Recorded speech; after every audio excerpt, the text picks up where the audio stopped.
Olá pessoal, professor Antônio Alves aqui com vocês e hoje para fazer um pequeno estudo de caso. Eu vou trazer aqui uma situação prática, uma situação real, onde eu vou fazer aqui uma avaliação de cunho pedagógico em torno das situações que nós vamos observar. De imediato, eu preciso deixar claro que o nosso objetivo aqui não é apontar dedos e pegar ali os indivíduos, os agentes escolares que aparecem diante dessa situação e ficar dizendo, você errou nisso, você errou naquilo, enfim. Não, mas como eu já disse, é literalmente...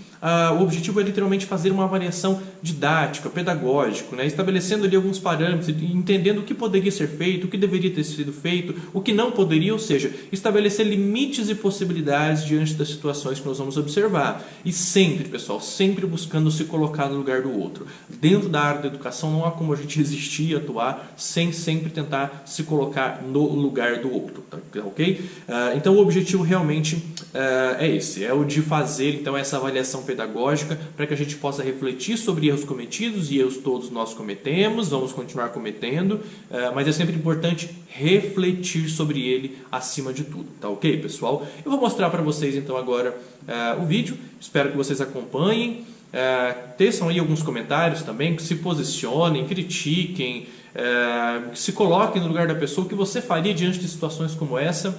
Eu aguardo a participação de vocês e eu mesmo vou tecendo aqui algumas considerações, vou pausando o vídeo, vou tecendo algumas considerações e a gente vai trocando aqui uma ideia, tá ok, pessoal? Vamos lá, acompanhem o vídeo comigo, por favor. Deixa ele, por favor, não estou pedindo só. Deixa ele. Porque se acontecer alguma coisa, vai dizer que a gente botou a mão nele, deixa ele. Até a mãe chegar aí. Só protege.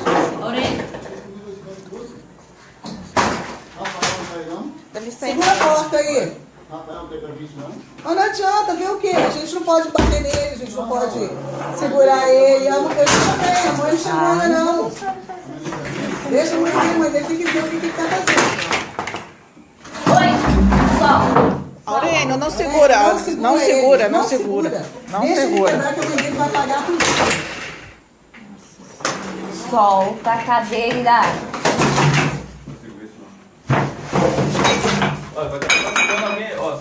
Dona Cineia, solta ele.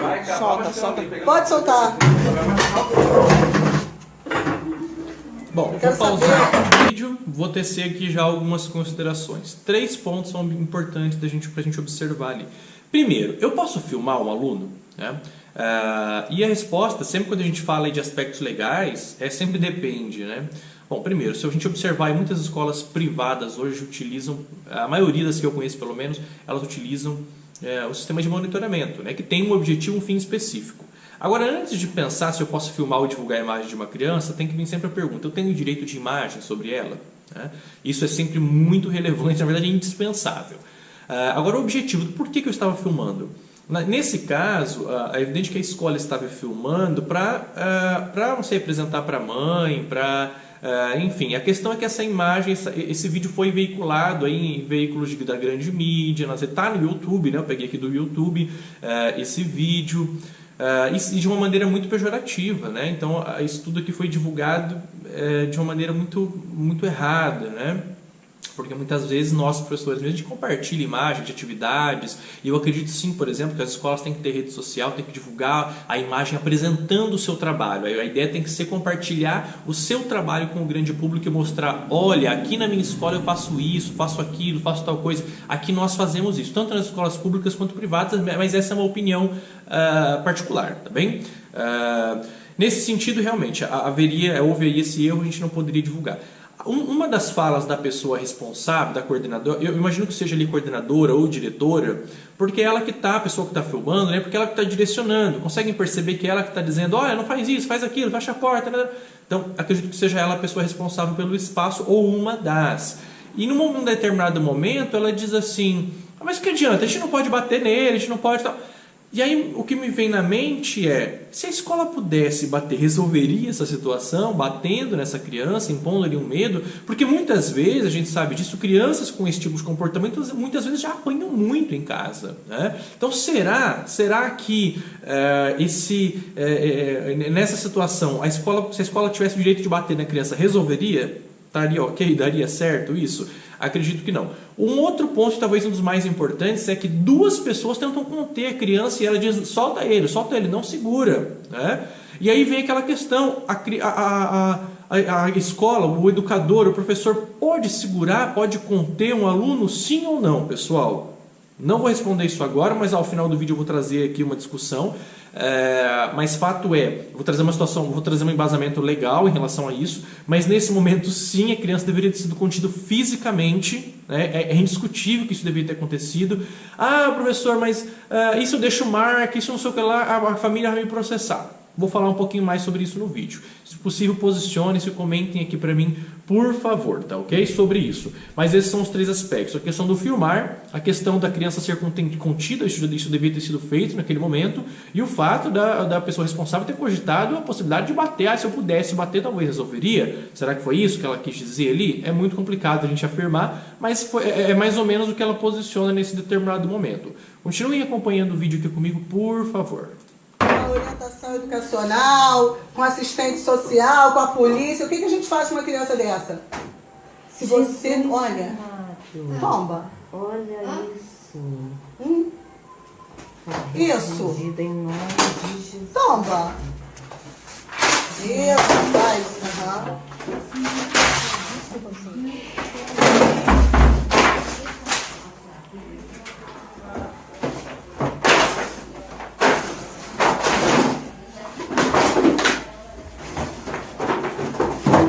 Não mete a mão em mim não, hein?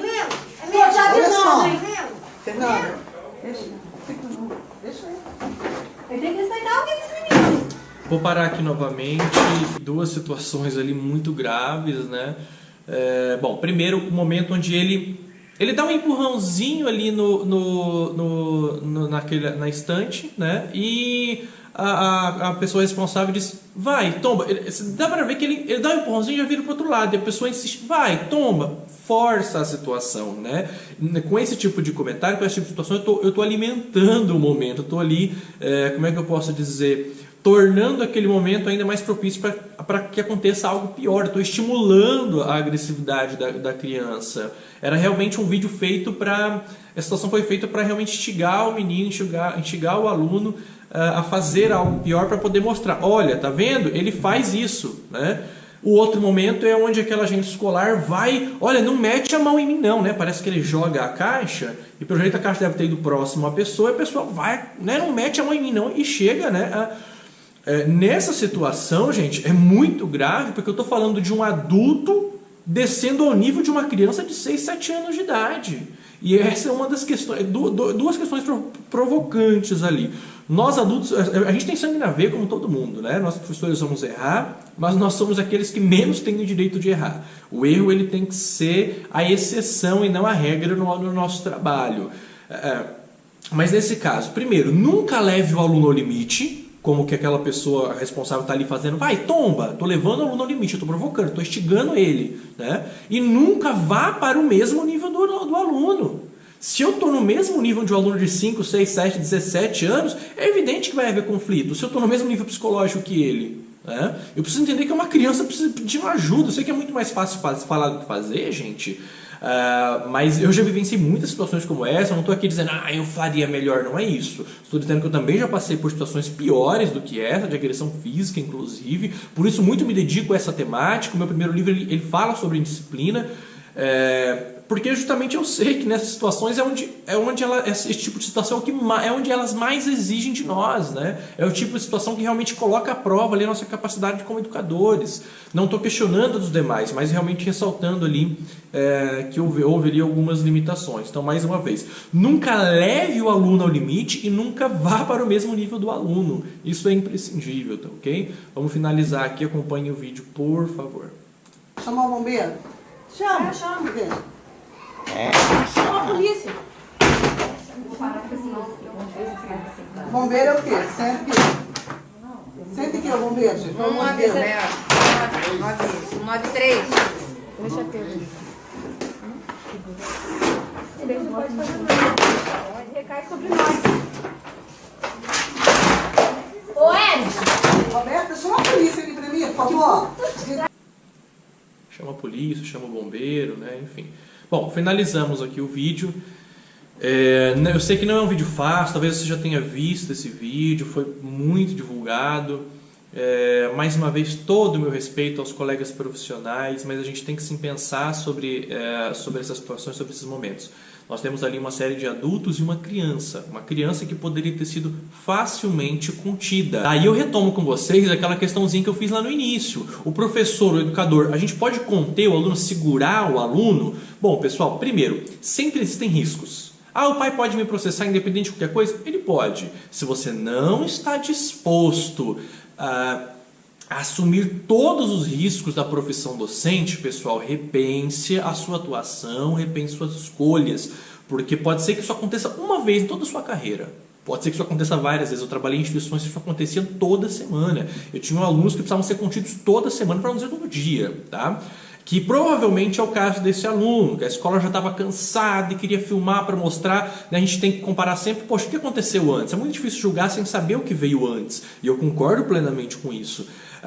No caso, essa se tornou uma situação pública como tantas outras. A questão é avaliar o caso que poderia ter sido feito naquele momento, certo? Isso é importante. E aí, para responder essa questão, se o professor pode ou não tocar o aluno, eu ressalto aí 3 artigos do Estatuto da Criança e do Adolescente, né, da nossa Lei 8.069 de 1990, como por exemplo o artigo 18, o artigo 70 e o artigo 225. O artigo 18 ele vai dizer para a gente que é dever de todos velar pela dignidade da criança e do adolescente, pondo-os a salvo de qualquer tratamento desumano, violento, aterrorizante, vexatório ou constrangedor, bem como, se a gente for observar, o artigo 70, pessoal, que vai dizer pra gente que é dever de todos prevenir a ocorrência de ameaça ou violação dos direitos da criança e do adolescente. E o artigo 225, que vai dizer também, este capítulo dispõe sobre crimes praticados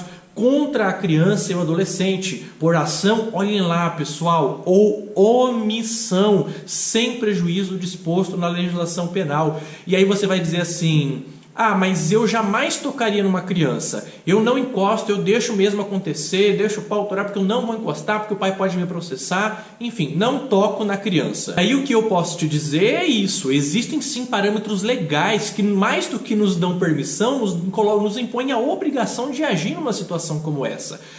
De conter para que algo pior não aconteça. Vamos pensar numa situação como a desse vídeo, se naquele momento a pessoa responsável derruba, no caso da hora que ele empurra a estante, e se aquela estante cai sobre ele?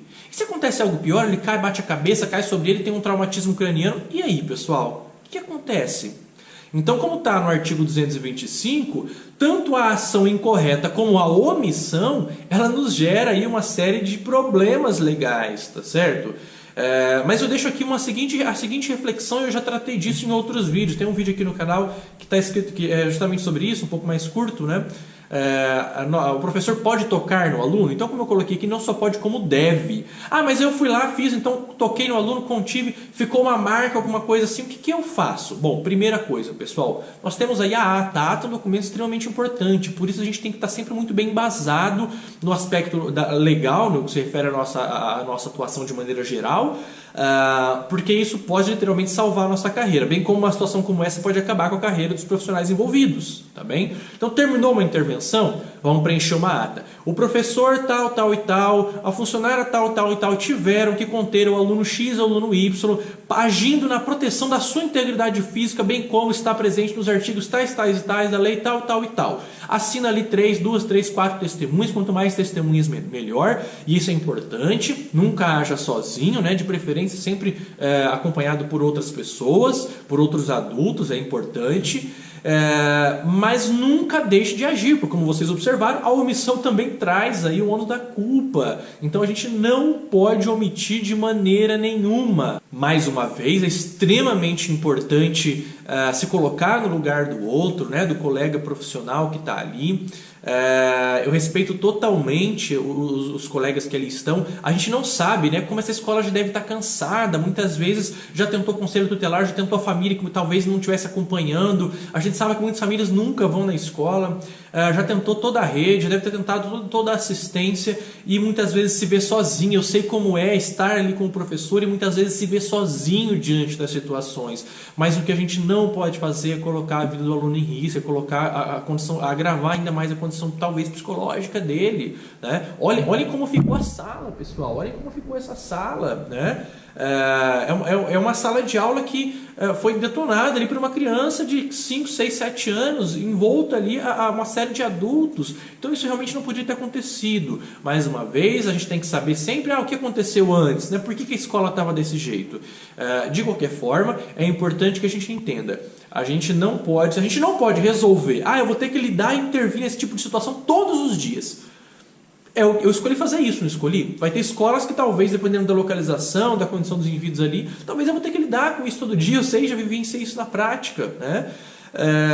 E faz parte muitas vezes da nossa profissão. A escola é também lugar de conflito, infelizmente. Eu adoraria ter todos os meus alunos bem comportadinhos, mas essa não é a realidade. Muitas vezes a gente vai encontrar sim esse tipo de desafio, faz parte da prática docente. A escola está dentro da sociedade e muitas vezes reflete aquilo que há de pior também dentro dela, infelizmente. Eu gostaria que fossem só flores dentro da escola, mas na prática, na realidade, não é, né? A gente tem aí uma série de desafios que muitas vezes são esses desafios que provam a nossa real capacidade enquanto educadores, tá ok, pessoal? Bom, finalizo por aqui então esse estudo de caso. Eu vou deixar aqui outros, acompanhem, se inscrevam no canal, né? Ativem ali o sininho, principalmente deixem comentários, isso é extremamente importante. Acompanhe os próximos, eu vou trazer aí uma série de estudos de caso nesse sentido, nessa direção, buscando discutir situações práticas e reais que são desafios para a prática docente em todas as áreas, tá ok? Mais uma vez eu sou o professor Antônio Alves, um grande abraço para vocês e até a próxima.